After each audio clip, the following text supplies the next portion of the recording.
ମା ଆଜି ନାନୀ ହେରିକା ଆସିବେ ତାଙ୍କ ପାଇଁ ରୋଷେଇ କ'ଣ କରିବୁ?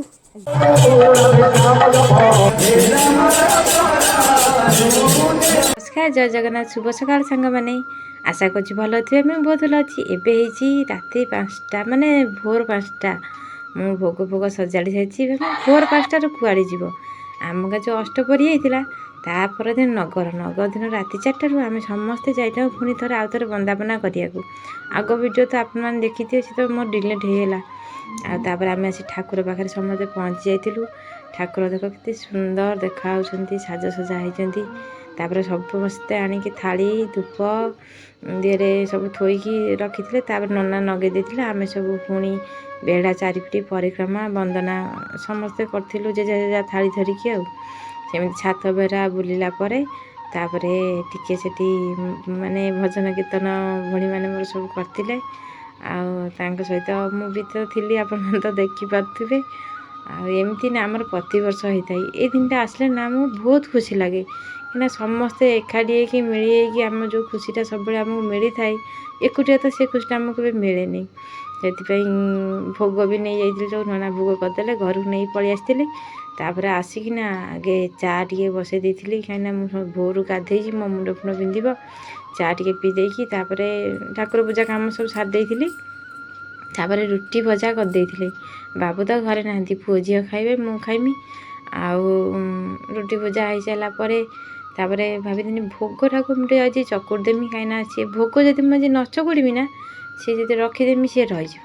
ଛୁଆ ଆମର ଆଉ ସିଏ କିଏ ଖାଇବେନି। ତାପରେ ସେଥିପାଇଁ ମୁଁ ଆଗେ ଭୋଗଟାକୁ ଭାବିଥିଲି ଚକୁଡ଼ି ଚକୁଡ଼ା ଦେଇକି ତାପରେ ରୁଟି ଭଜାଟାକୁ କରିବି।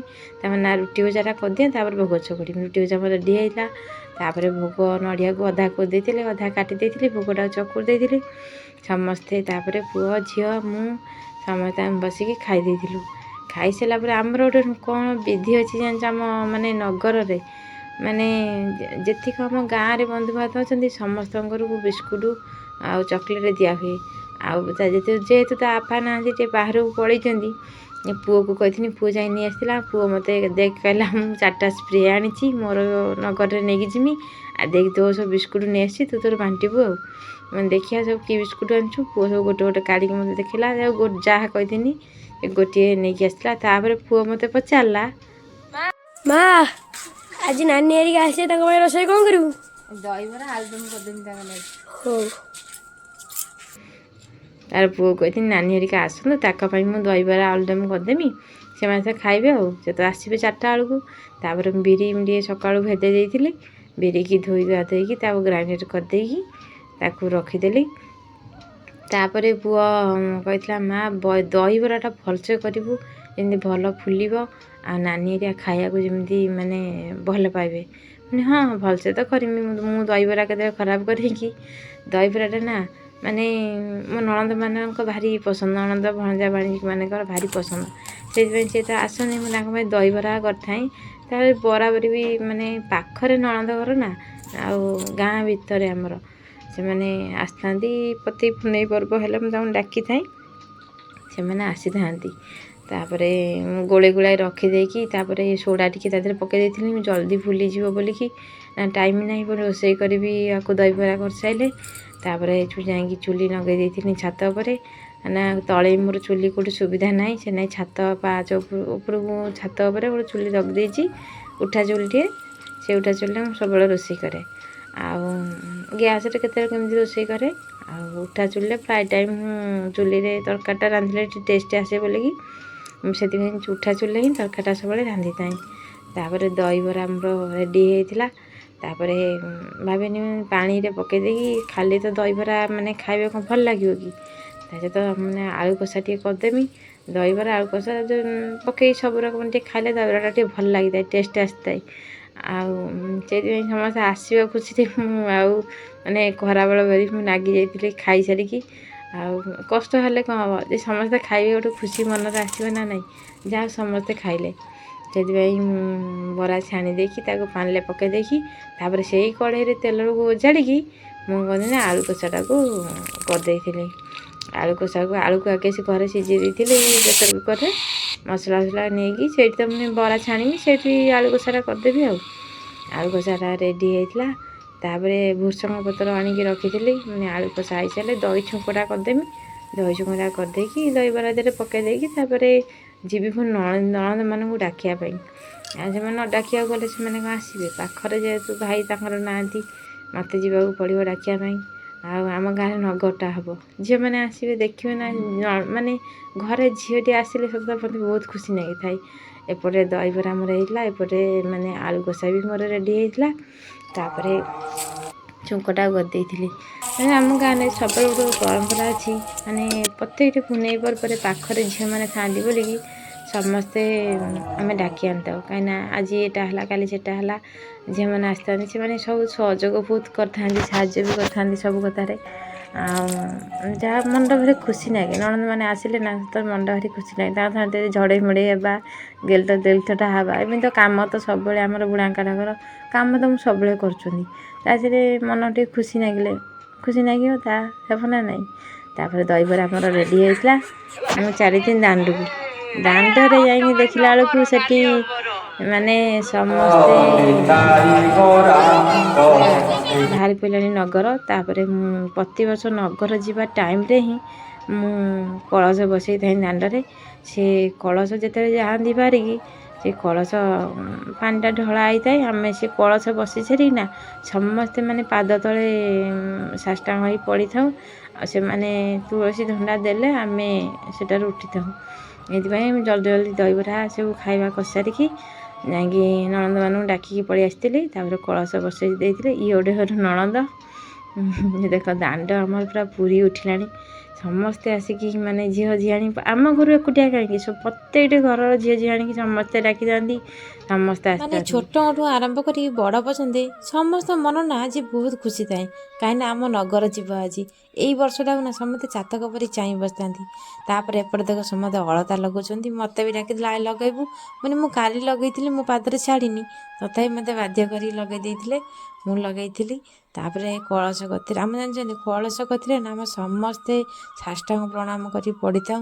ଆଉ ନନା ଆସିକି ଧଣ୍ଡା ମାନେ ତୁଳସୀ ପତ୍ର ଦେଇଥିଲେ, ଆମେ ସମସ୍ତେ ଉଠିଥାଉ। ତାପରେ ନଗର କେମିତି ଗଲା ଆଗକୁ ଦେଖନ୍ତୁ।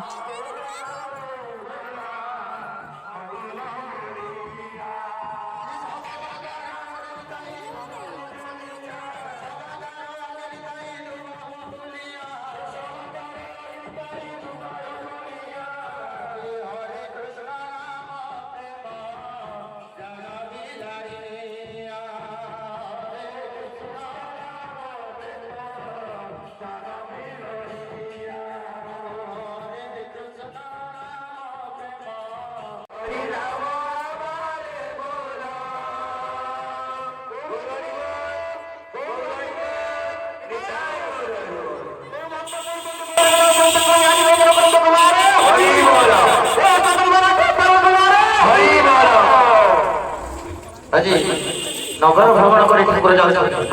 କେମିତି କେମିତି କଣ କଣ କହିକି ଆଜି ନଗର ଭ୍ରମଣ କରୁଛନ୍ତି।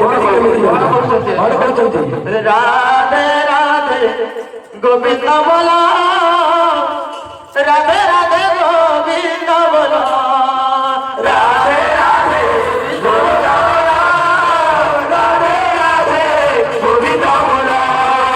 ହରେ କୃଷ୍ଣ କୃଷ୍ଣ କୃଷ୍ଣ ହରେ ହରେ, ହରେ ରାମ ରାମ ରାମ ହରେ ହରେ, হরে কৃষ্ণ কৃষ্ণ কৃষ্ণ হরে হরে, হরে রাম রাম রাম হরে হরে। হরে রাধে শ্যাম জপ হরে কৃষ্ণ হরে রাম, হরে রাধে শ্যাম জপ হরে কৃষ্ণ হরে রাম, হরে রাধে শ্যাম জপ হরে কৃষ্ণ হরে রাম, হরে রাধে শ্যাম জপ হরে কৃষ্ণ হরে রাম। গোবিন্দ জয় রাধে রাধে গোবিন্দ জয়, রাধে গোবিন্দ জয়, রাধে রাধে গোবিন্দ জয়। শ্রী রাম ভজন করি করি আজ গৌরাঙ্গ মহাপ্রভু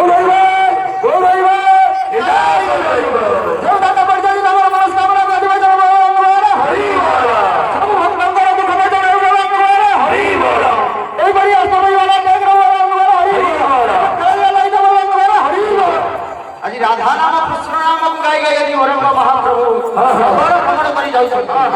ଆଜି ଗୌରାଙ୍ଗ ବୋଲିତେ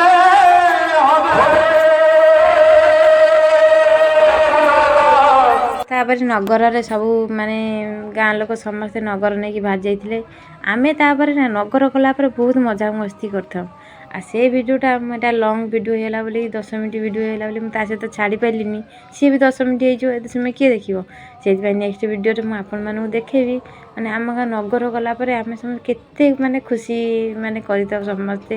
ଯେତିକ ମାନେ ଝିଅମାନେ ଆସିଥାନ୍ତି ଘର ଗାଁର ବହୁତ ଆମେ ନୁହଁ, ଆମେ ବି ଝିଅମାନେ ସେ ଝିଅ ହେଇକି ତାଙ୍କ ସହିତ ଖୁସି ମନେଇଥାଉ। ଆମ ଗାଁରେ ସେମିତି କିଛି ନିୟମ ନାହିଁ ଯେ ଏ ବୋଉଟେ କ'ଣ ପାଇଁ ଇଏ ଏମିତି ହେଉଛି ସେମିତି ହେଉଛି, ସେମିତି କିଛି ବି ନାହିଁ। ଶାଶୁମାନେ ଆମର କୁହନ୍ତି ଆମ ମାନେ ଝିଅମାନଙ୍କ ସାଙ୍ଗରେ ସେମାନେ ବି ଝିଅ, ଆମେ ସେଟା ଗାଁରେ ଝିଅ। ଦେଖାଉ ନଗର କେମିତି ମାନେ ବାହାରିକି ଯାଉଛି। ଆଉ ଯଦି ଭିଡ଼ିଓଟି ଭଲ ଲାଗେ ଗୋଟେ ଲାଇକ୍ ସେୟାର କମେଣ୍ଟ କରି କହିବେ। ଆଉ କମେଣ୍ଟ କରି କହିଲେ ମୁଁ ଆର ଭିଡ଼ିଓଟା ମାନେ ନିଶ୍ଚୟ ଛାଡ଼ିବି। ଆଉ ଯଦି ଭଲ ଲାଗେ ମାନେ ଗୋଟେ କମେଣ୍ଟ ଦ୍ୱାରା ଜଣେଇଲେ ମନଟା ଖୁସି ହେବ। ଆଉ ରହିଲି, ଜୟ ଜଗନ୍ନାଥ, ଭଲ ରୁହନ୍ତୁ, ଖୁସିରେ ରୁହନ୍ତୁ। ନେକ୍ସଟ ଭିଡ଼ିଓରେ ଦେଖା ହେବ।